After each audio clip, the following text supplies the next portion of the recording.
Welcome to Mock the Week. I'm Dara Breen. Joining me this week are Andy Parsons, Andy Osho and Jack Whitehall, Chris Addison, Hugh Dennis and Carl Donnelly.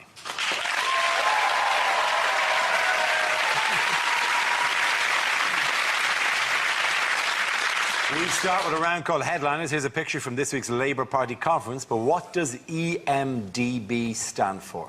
Is it how Ed Miliband was chosen? Eeny, meeny, dibble, bibble.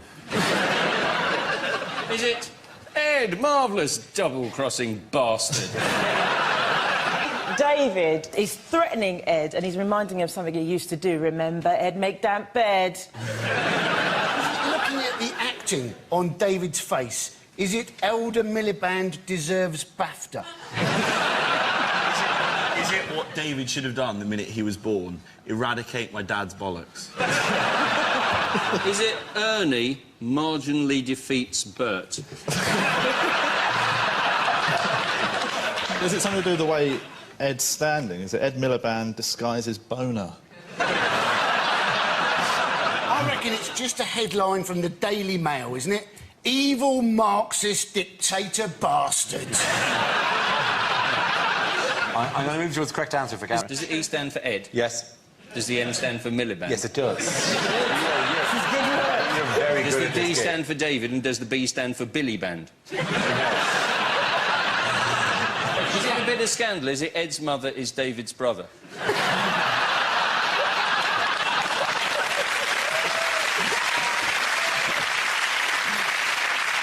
Is it Ed Miliband defeats brother? It is indeed. Thank you very much. Yes, the answer I was looking for was Ed Miliband defeats brother. This is the news that Ed Miliband has become the new leader of the Labour Party after a nail-biting build-up at the party's conference in Manchester. Ed narrowly defeated his elder brother and clear favourite David in one of the biggest upsets in recent British political history. Don't you think it was really weird? Because in his acceptance speech, Ed Miliband said, "Never in my wildest imagination did I think I would become leader of this party." And you think, why did he stand there? He must have had a sort of vague idea it was a possibility. He must understand how election... If we want a leader who doesn't understand how elections work, we might as well send a passport to Robert Mugabe. They're trying to encourage him to actually, you know, state where he is. Is he Blairite? Is he Brownite? Yeah. And the thing is, he's saying he's his own man, but Milibandite, it doesn't really sound like a political philosophy, does it? Sounds more like a strong adhesive, you know? Don't use glue, use Milibandite. So they glue him to the back of the wall and the party conference and slowly lower the wall forward. Is that falling? Milibandite is perfect. He has the look of somebody on The Apprentice. Ever since it's been announced that he's the leader, he's got this look on his face of, oh, no, I didn't mean that to happen. When he stood up to give his leader's speech, I genuinely thought he was going to start by going, am I being punked? He looks like Beaker out of the Muppets. I love him. Yeah, it's all me with him. Because they look quite similar, but not similar enough to, like... Because if they looked a little bit more similar, they could do that stuff that they did in Parent Trap, where they could pretend to be each other. It's like, turn up. Like, David would turn up and be like, oh, it's Ed, isn't it? Yeah, it's Ed. So I'll go do my speech now. Africa, schmafrica. What about gays? And then he'd be fine. It's a great plan. It's one of the best plans I've ever heard. Turn up and deliver Africa, schmafrica. What about the gays? Africa, schmafrica speech. The famous I have a schmagreen. What factor allowed Ed to narrowly defeat his brother in this? Well, this is supposed to be the unions. Yes. The annoying thing now is that the papers are calling him Red Ed. If you read the Daily Mail, they say, who has been dubbed Red Ed? Yeah, by you. They're calling him Red Ed partly because he's got left-wing policies, yes, but mainly because it rhymes with Ed. Yes. That is It's most unfortunate, of it. yeah. You know, there are lots of things that rhyme with Ed. He is in a bit of trouble, isn't he? Because if he does move slightly to the right, then it'll be right said Ed, you know? He gets married, wed Ed, you know? He wakes up with a bad hair day, bedhead, you know? It's just going to go on and on. I like the fact as well, all the newspapers made a big thing of saying, oh, their policies are very different, even though they're brothers. I thought it'd be quite cool if there was more political brothers that just came out of the woodwork. It's like, oh, yeah, hello, I'm Colin Mugabe, and my favourite festival is Glastonbury, because I love anything that is run by a rich white farmer. To make up for the sibling rivalry, though, didn't Ed say he'd give David any job he wanted? But that leaves it open from just... Could he get revenge by just making up a job? He'd ask for, like, this shadow Mac Daddy of the Exchequer or something. Anything he wanted. Surely if he goes, I'll give you any job you want, how about leader of the Labour Party? David's hand gestures during his speech. He gave a speech the next day where he was talking about Ed all the time, but there was a camera focused on his hands, and he was going, the thing about Ed, we have to work together. Quite extraordinary. And he kept referring to him as special over and over again. Ed is a special person. He might as well have winked. I think we know what I mean. And his wife, and references to his poor partner, who's upset, obviously, because her husband had lost out in his dream, but kept going on about how upset she was, and she was a violinist. She was upset, and she was a violinist. These two facts were in every piece, as if she spent 4 days fiddling furiously. Coming off it. Yes. Twang, twang, sort of one string. The first poll that came out after he was elected leader had Labour slightly ahead. Pollsters are constantly bringing things out all the time. Who are you going to vote for? They're nagging. Did we not tell you who we're going to vote? I'm pretty sure we told you who we will vote for and then voted for them. Stop asking us. Pollsters, they're like opticians, pollsters. It's just, and now, and now, and now.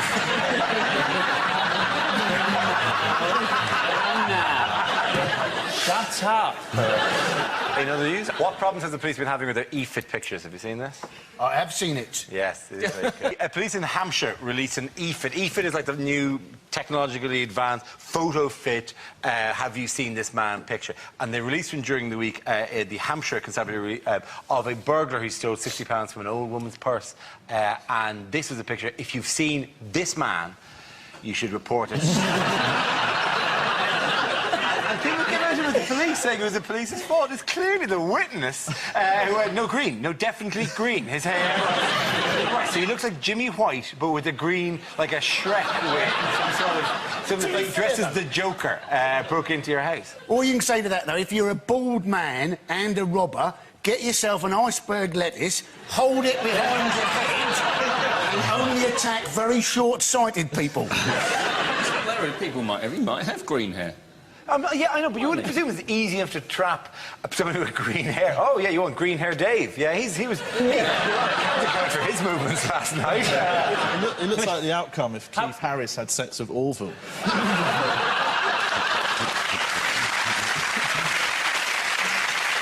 There's loads of... You can. I can't. You can.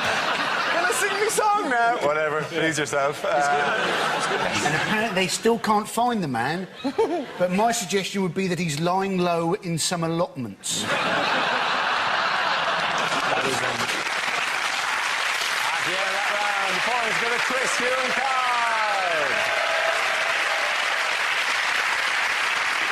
Our next round is called Newsreel. We play in a recent piece of footage featuring people in the news and ask Hugh to suggest what might be being said. This week's clip features the royal family. Oh, I hate looking at houses. Yes, well, hopefully this next property will really float your boat, Your Majesty. It's difficult downsizing, but the owner may take an offer. It's been on the market since 1584. It's damp and it's got no roof.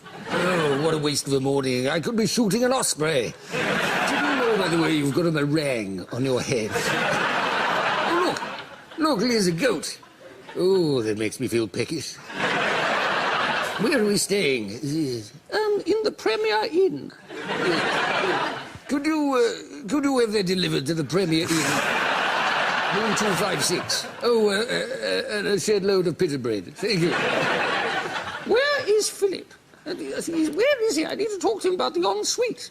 I think you may be talking to a man about a goat, Your Majesty. Oh, for God's sake, not again. So, anyway, tell me about this castle. Does it have a dungeon? We need somewhere to keep Fergie. Oh, yes, they're bloody tasty. Slice them thinly, bit of chilli sauce. Problem is, catching them, you have to drop on them from above. Yeah. Have you been banging on about goats again? No, not who? Me? No, not at all, no. Do you like goats? Oh, my God, there's another one. They're everywhere. They're like Albanians. Yes. Oh, goodbye, everyone. Sorry about my husband. Yes, goodbye. Do you like the property? Well, I don't know. If you ask them the question, go on, ask them the question, please. Do I have to? Oh, all right. Is it near a kebab shop?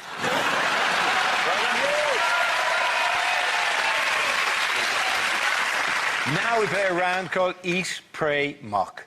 This game involves Jack, Carl and Andy, so if you could make your way to the performance area, please. This round is a stand-up challenge. I launch a wheel of news, and wherever it chooses to stop, one of our performers must step forward and talk about that subject. The winner is whoever I think is the funniest. OK, here we go. The first subject is... food. Who wants to come in on that? I love that. Gus. I eat a lot of fast food. My favourite is actually Subway sandwiches. I don't know if anyone's been, but basically the thing that annoys me about it is I don't personally think it should take 3 people to make you a sandwich. If you've ever been, basically every time you pop in, you order food, a relay race kicks off. Where one guy gets your bread of choice out, cuts it, and then thinks, I can't carry on here.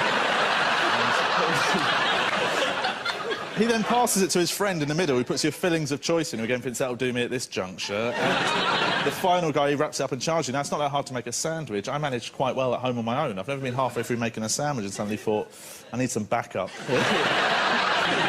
I actually had a strange event happen to me in a Subway where I went into one. I was the only person in the shop. I got to the counter and the guy went, how can I help you? I went, I'd have a 6-inch meatball marinara, please. At which point the guy broke the news to me. Sorry, mate, we're out of bread at the moment. What? Well, shut the shop then, right? What did he expect me to order at that point that warranted his question? Like I was walking past thinking, do you know what I need right now? A cup of sweet corn. But what annoyed me even more was the fact that he didn't open with the no bread. If you work in a sandwich shop and you run out of bread, that's all you say. You don't even let people get through the door before you go, no bread! And he let me say the full name of my sandwich. As well as go, yeah, can I have a 6-inch meatball marinara? But rather than bread, I've got a plan, right? I'm going to walk along the front of the counter here with my mouth open. You just chuck the meatballs in as a... OK, let's spin the wheel again. The subject is identity. Who wants to come in that? I will. Well, yeah, so being Nigerian, that is the identity I most probably associate myself with. I've been a Nigerian a long time. One of the things that I love that Nigerian women do, it seems to be in our DNA, and that's to point with our lips for some reason. Like that. I don't know why, and it's not because our hands are full or anything. And also, when you get really good at it, you can talk at the same time. So I've seen my mum just go, take this one and put it over here.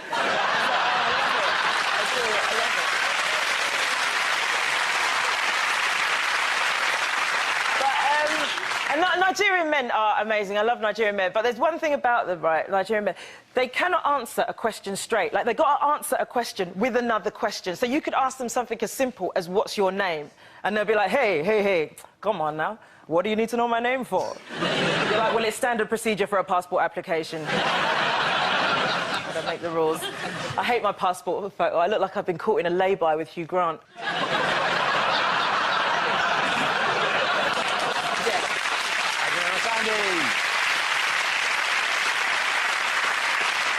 OK, that leaves us with Jack. Let's see what you've been left with. Let's spin the wheel.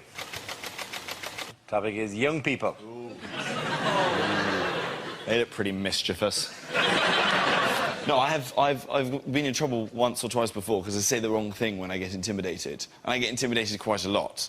Like the night bus, I think, is the worst. When you go onto the night bus and you go onto the top deck and there's all these youths sat at the back like a pack of wolves and their hoodies playing their music really loudly on their mobile phones. I found out the hard way. They don't like it when you make requests. I didn't know what I was doing. I was drunk. I turned round. The leader of the pack staring at me. He's like, hey, bruv, what do you want? Cheryl Cole, Fight for This Love. I panic. I say the wrong thing. Like, I did a student gig quite recently at the University of Warrington. It was quite a hostile environment.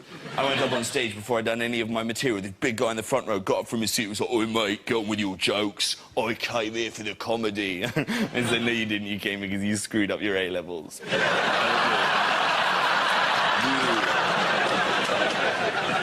I think it's something I get from my parents, because my parents are very confrontational. They're Pisces and Capricorns, obviously. They're always at each other's throats. I do all that zodiac thing, by the way, like, I don't get on with my sister's new boyfriend because I'm a Leo and he's a bellend. points go to Andy and Jack.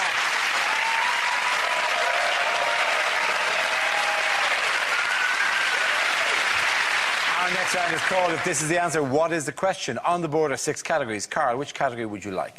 Sports, please. OK, your category is sport, and the answer is 7 years. What is the question?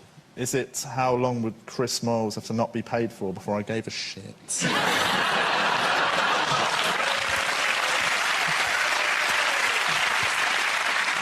One of the largest spontaneous and heartfelt applause we've had. Is it how long is it since Eamon Holmes last saw his feet? Whereas the audience can't turn. No, they don't. Is it how many years of good luck would you get if you broke Jeremy Clarkson's face? What is the average age of a construction worker at the Commonwealth?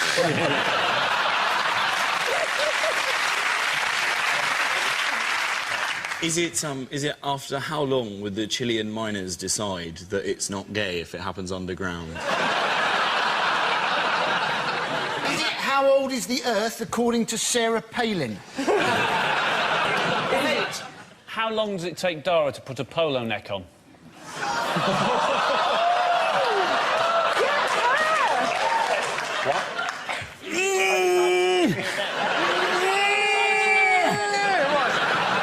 What is the longest recorded phone call between my wife and her mother?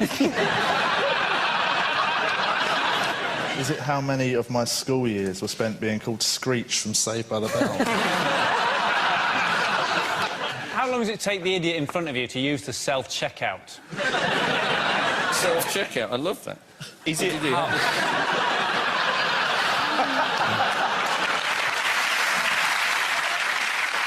I tell you what, I'm in Tesco's and just going to check out the prostate. I think it's only in Lidl you're allowed to expose those sorts of things. Illegal item in the bagging area. Illegal item. Lidl bagging in the item area. Yeah. Can we get the correct answer, please? How long ago were the Indians aware that they were going to have to build the Commonwealth Games? That is absolutely right. Very good. Well done.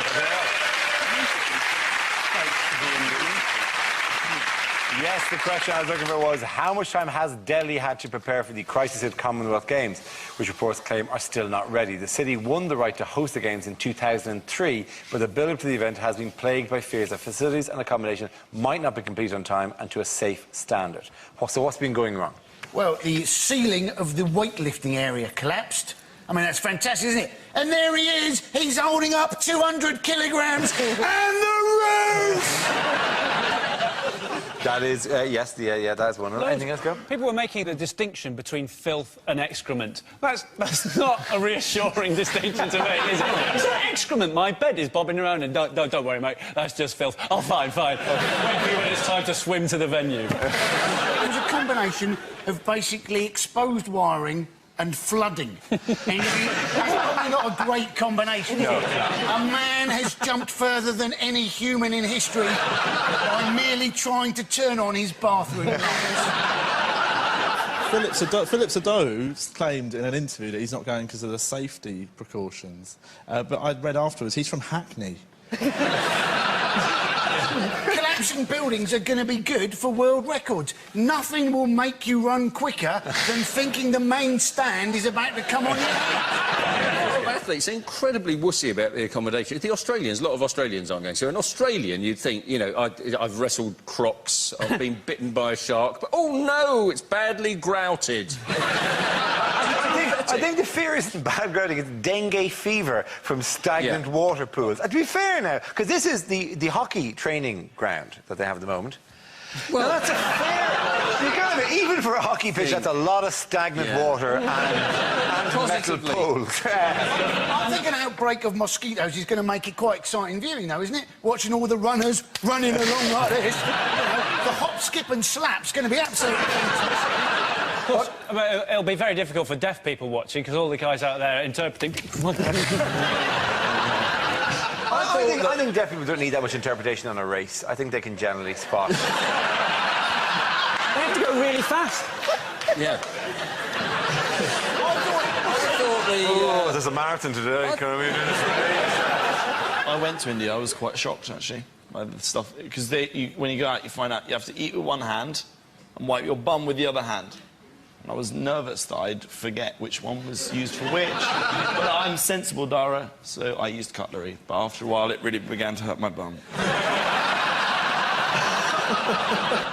I think, though, for the Commonwealth Games, this presents a unique opportunity for boxers. It'll be the one and only time they can start off the competition as a heavyweight and by the end of the competition be fighting as a featherweight. That little bucket by the side of the ring is going to have seen more action than they've ever expected before.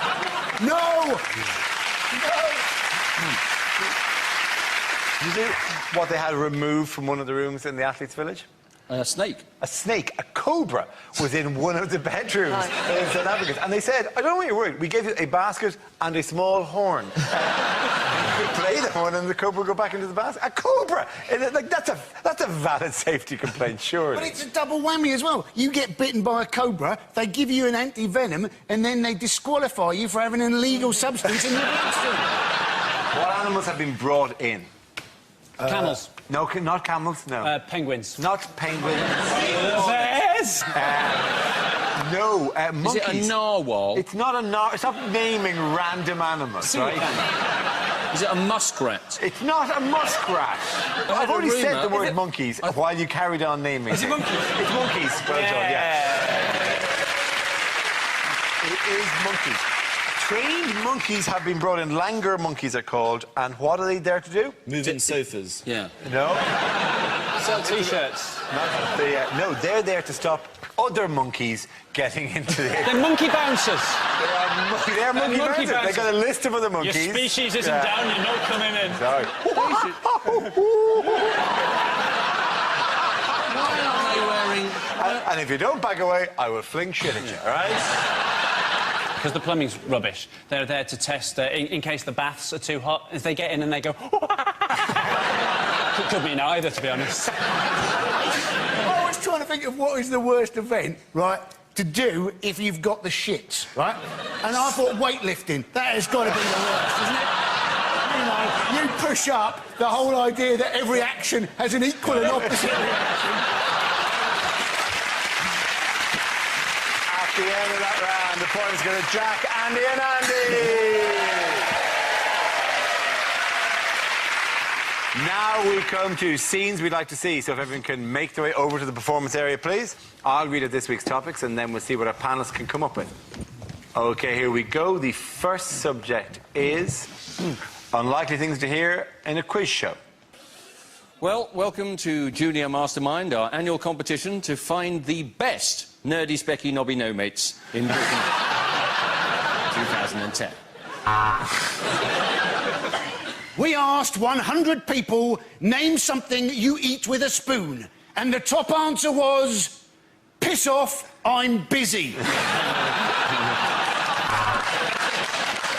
So, Nick Griffin, you were the weakest link in that round, and yet you chose to get rid of Rashid. Why?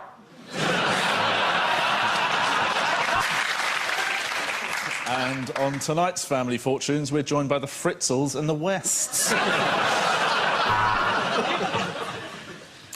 So, Noel, your soul for a resurrected career. Deal or no deal?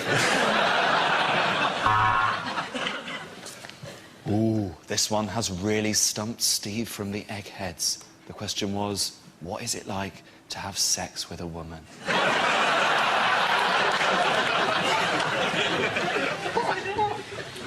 Welcome to Weakest Link Bankers Edition. You've banked nothing, scored nothing, and yet you still have a bonus.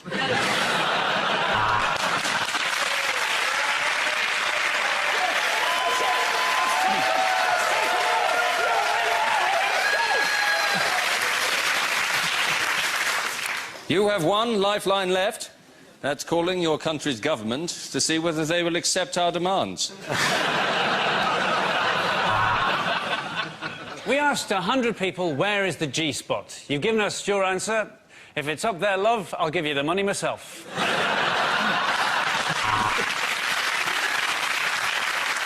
So this question for £100.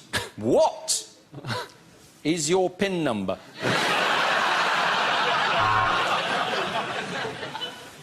60 quid for half a gram of coke. Deal or no deal? Deal.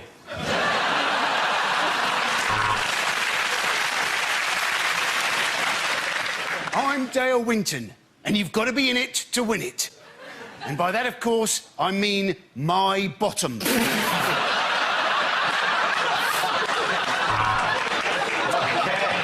next topic is lines you wouldn't hear in an action movie.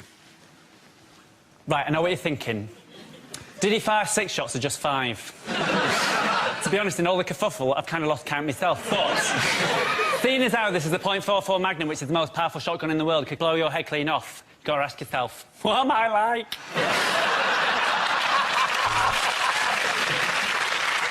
If I press this button, you will witness the worst thing you could possibly imagine. Channel 5.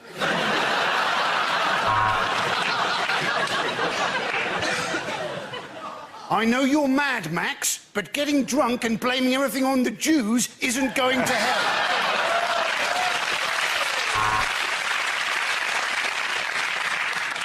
First, Mr. Bond, I plan to aim the giant laser at the world. And then... Oh, fuck, this cat shot me again.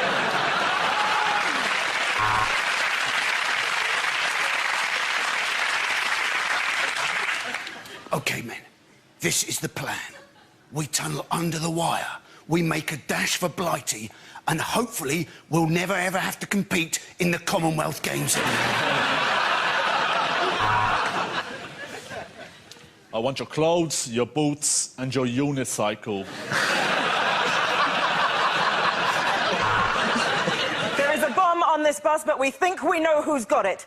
But if we get this wrong, we might look a bit racist. Batman, it's Catwoman. She says she's been thrown in a wheelie bin.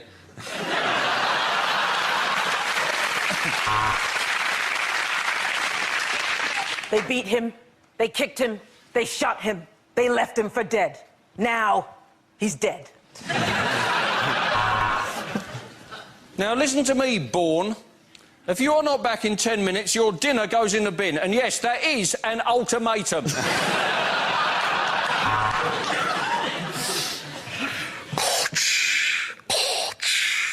Luke, I am your father.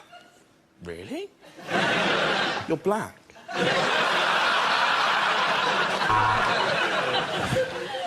I'm Iron Man, doing what I do best.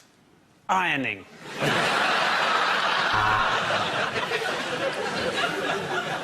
Which box do I put it in? Terminator 5, recycling day.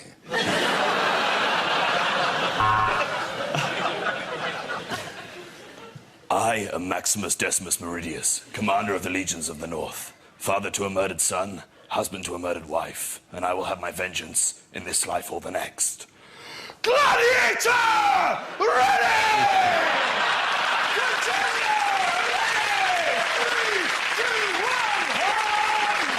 At the end of that round, the points for Jack, Andy and Andy!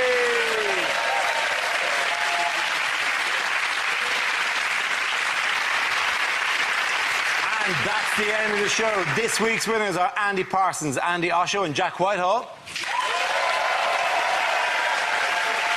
Commiserations to Chris Allison, Hugh Dennis and Carl Donnelly. Thank you for watching. I'm Dara Breen. Good night.